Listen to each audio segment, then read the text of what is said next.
জোবান হই ফিউজ যে করবে তুই হয়তো হল তোর জওয়ানি ছোড় টাকা হে পানি ইহে জানি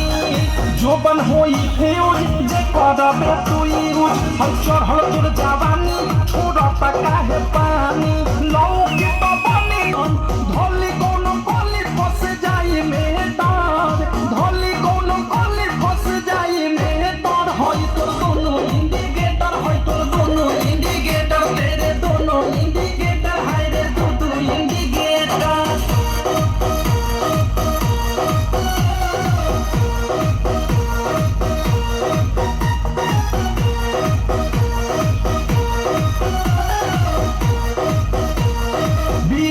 विशाल के बुरा बाटे हाल प्रेमिया मधेश के धोइले बादेश सुनती हो विकी विशाल के बुरा बाटे हाल प्रेमिया मधेश के धोइले बादेश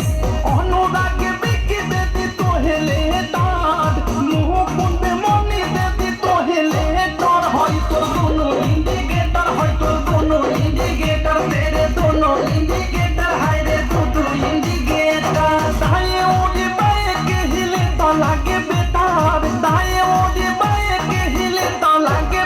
চলো একদম একদম একদম পায়েল একটু মঞ্চে আসবে পায়েল তাড়াতাড়ি কোয়েল একটু মঞ্চে চলে আসবে পায়েলের ডান্সে সন্তুষ্ট হয়ে হাসনাবাদ থেকে আগত ফুটুস সংঘের সদস্য মিলে আজকে পায়েল